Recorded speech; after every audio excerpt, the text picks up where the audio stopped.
Clever monkey and motor bike rabbit race. एक जंगल में बहुत ही घमंडी खरगोश रहता था। वो हर किसी से रेस लगाता था और हर एक रेस में वही जीतता था, जिस वजह से उसे अपने आप पर बहुत घमंड होने लगा था। एक बार खरगोश हिरन के पास जाता है और उसे कहता है, अरे ओ हिरन, चलो एक रेस लगाते हैं। मुझे कोई रेस नहीं लगानी तुम्हारे साथ।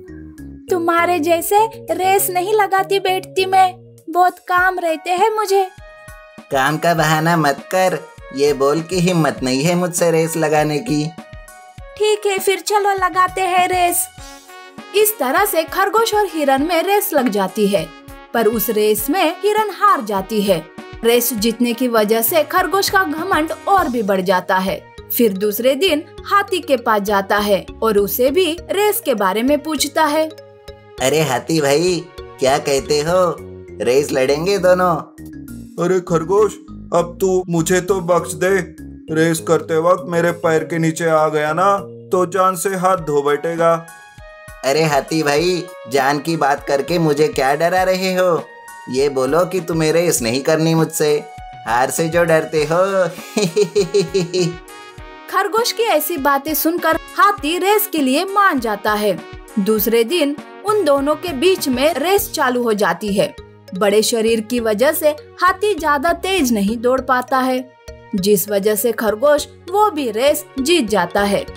फिर क्या कहने, खरगोश का घमंड तो दिन ब दिन बढ़ने ही लगता है।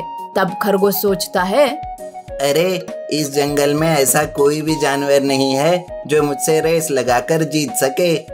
छोटा हो या बड़ा, कोई भी जानवर आज तक मुझसे जीत नहीं सका। इसका मतलब मैं सबसे तेज हूँ। खरगोश खुद को सबसे तेज समझने लगता है और इसी घमंड में सभी जानवरों पर रोब झाड़ने लगता है। ऐसे में एक दिन खरगोश को बंदर दिखाई देता है और खरगोश बंदर के साथ भी रेस लगाने का ठान लेता है। पर वो बंदर जंगल का सबसे चतुर बंदर था। वो हर एक मुश्किल का हल अपनी चतुराई से निकालने में माहिर था। खरगोश बंदर के पास जाता है और कहता है, अरे ओ बंदर, तुम्हारी चालाकी के बहुत किस्से सुने हैं, लेकिन तुम्हें भी पता होना चाहिए ना, सबसे तेज तो मैं ही हूँ। तो क्यों ना एक चतुर बंदर और तेज खरगोश में रेस हो जाए? क्या कहा घमंडी? अरे तुम में कोई दम नहीं है इसलिए तुम नहीं कह रहे हो, तुम्हें पूरा यकीन है कि तुम रेस हार जाओगे। अच्छा ऐसी बात है, ठीक है, चलो रेस लगाते हैं। इस तरह से बंदर और खरगोश में रेस लग जाती है। ये खबर सारे जंगल में फैल जाती है। दूसरे दिन सारे जानवर बंदर और खरगोश के बीच की रेस देखने पहुंच जाते हैं। वो हाथी और हिरन भी वहां पर आ जाते हैं। तब हिरन कहती है, इस घमंडी खरगोश ने हम सबको परेशान करके रखा था। अब इसे पता चलेगा चतुर बंदर कैसे इसका घमंड चूर चूर करता है। हाँ सच कहा, हम सब तो इसी बात का इंतजार कर रहे हैं कि कब चतुर बंदर आएगा और इस घमंडी खरगोश का घमंड उतार देगा। सारे जानवर रेस का इंतजार करते रहते हैं। खरगोश भी रेस के लिए पूरा तैयार रहता है। तब वहाँ बंदर आता है, पर बंदर अपने मोटर बाइक से वहाँ पर आता है। बंदर को मोटर बाइक से आते देखकर खरगोश कहता है, अरे ये क्या बंदर, तुम अपनी मोटर बाइक क्यों लेकर आए? रेस इससे थोड़ी ना होने वाली है। अरे खरगोश, तुमने रेस करने के लिए बताया था, रेस किससे होगी ये नहीं कहा था। इसमें मेरा क्या कसूर, मैं तो अपनी मोटर बाइक से ही रेस करूंगा। अरे नहीं नहीं, ये नहीं हो सकता, मोटर बाइक से रेस नहीं चलेगी। अच्छा, तुम्हें रेस नहीं करनी, इसका मतलब तुम हार गए हो। कबूल कर लो और अपनी हार मान लो। बंदर की ऐसी बात सुनकर खरगोश रेस के लिए तैयार हो जाता है। बंदर अपनी मोटर बाइक से रेस को स्टार्ट करता है। खरगोश बेचारा दौड़ते दौड़ते पीछे ही रह जाता है और आखिरकार खरगोश वो रेस हार जाता है और उसका घमंड भी चूर चूर हो जाता है। इस तरह से चतुर बंदर ने अपनी चतुराई से खरगोश को हरा दिया। फिर उस दिन के बाद से खरगोश किसी को भी रेस के बारे में पूछना छोड़ देता है। Magical fish and foolish fox. एक घने जंगल में बीचों बीच सभी जानवरों की एक टोली एक साथ मिलकर रहती थी। पर वहां पर पीने के लिए पानी का सिर्फ एक ही स्रोत था और वो एक कुआं था। एक हाथी अपने सूंड से बाल्टी कुएं में डालकर सभी को रोज पानी पिलाता था। लो भाइयों, मैंने कुएं से पानी निकाल लिया है, तुम सब जल्दी जल्दी पी लो। और सभी जानवर, बंदर, शेर, हिरन, बाघ इत्यादि जानवर एक एक कर पानी पीते और बाद में हाथी भी पानी पीता। सभी मिलकर उसका धन्यवाद करते। गजराज, अगर आप नहीं होते तो हम कब के अपने प्राण त्याग चुके होते। बंदर खुश होकर, हाँ हाथी भैया, आपकी लंबी सूंड ने तो कमाल कर दिया। तभी एक लोमड़ी बोली, हाँ तो इसमें कौन सी बड़ी बात है, अगर ये कुआं नहीं होता तो गजराज की सूंड किस काम की। तभी शेर को ये बात सुनकर गुस्सा आया। अरे ओ लोमड़ी, तो तूने क्यों पानी पिया इस कुएं का, जब तुझे कमाल नजर ही नहीं आता। महाराज, वो मैं तो ये कह रही थी कि मैंने बस पी लिया। अगर किसी का उत्साह नहीं बढ़ा सकती तो उल्टा मत बोल, वरना मुझे तो तू अच्छे से जानती है ना। जाने दीजिए गजराज, इसे माफ कर दीजिए। और सब अपने अपने घर चले जाते हैं। लेकिन 1-2 दिन बीतते ही कुएं का पानी कम होने लगता है और हाथी की सूंड गहरे कुएं में नहीं पहुंच पाती और सभी जानवर बहुत चिंतित होते हैं।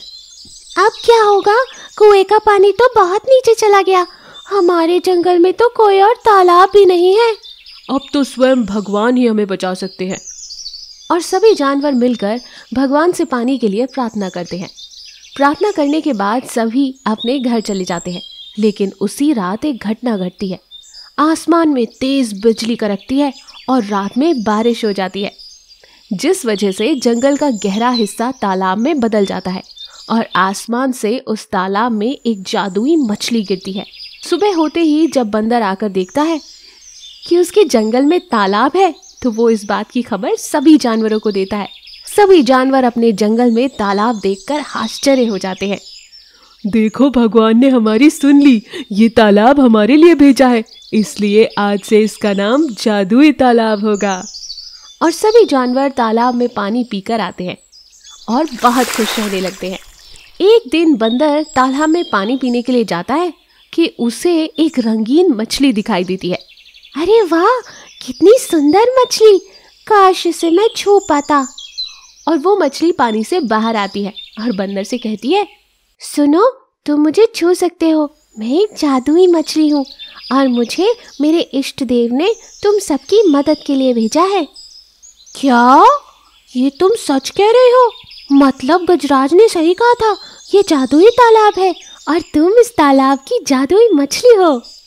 आओ मेरे ऊपर बैठो, मैं तुम्हें तालाब की सैर कराती हूँ। और मछली ने बंदर को अपने ऊपर बिठाकर सारा तालाब घुमा दिया। दोनों ने बहुत मस्ती की और जादुई मछली ने बंदर को जादुई मीठे फल भी खाने को दिए। अब जो भी जानवर तालाब में आता, जादुई मछली सबसे दोस्ती कर अपने तालाब को घुमाती और फल खाने के लिए देती। सब जादुई मछली से बेहद प्यार करने लगे, क्योंकि वो और उसका तालाब सभी के लिए वरदान था। और जादुई मछली भी सबको बहुत प्यार करती थी। लेकिन अब ये बात लोमड़ी को पता लगी, तो वो सोचने लगी, अच्छा, सब उस जादुई मछली के साथ दोस्ती कर रहे हैं। अरे मछली तो स्वादिष्ट भी होती है खाने में, क्यों ना मैं इसका भोजन बना लूं। और अगर घोड़ा घास से दोस्ती करेगा तो खाएगा क्या। और लोमड़ी ये सोचकर तालाब के पास जाती है और मछली को बुलाती है। अरे मछली बाहर आ, सबको घुमाती है, मुझे नहीं घुमाएगी क्या। मछली पानी से बाहर आ जाती है और लोमड़ी से कहती है, हाँ, क्यों नहीं, मैं सभी को तो घुमाती हूँ, तुम भी आओ, तुम्हें भी घुमाऊंगी। चलो पहले इसकी सवारी के मजे लूं, फिर इसको खाकर मजे लूंगा। और मछली लोमड़ी को तालाब की सैर करवाती है। तभी लोमड़ी कहती है, तू बहुत नादान है। मछली, तुझे नहीं पता कि अब मैं तुझे खाने वाला हूँ। जादुई मछली को ये सुनकर बहुत गुस्सा आता है और वो लोमड़ी को तालाब में पटक देती है और उससे बार बार डुबोती है। और बाहर निकलते ही लोमड़ी तड़पने लगती है। अरे कोई बचाओ मुझे, ये तो बहुत खतरनाक मछली है, मुझे मार देगी। तभी जादुई मछली लोमड़ी को तालाब से बाहर फेंक देती है और लोमड़ी दुम दबाकर अपनी जान बचाकर भाग लेती है और वो जंगल छोड़कर फिर दूसरे जंगल चली जाती है।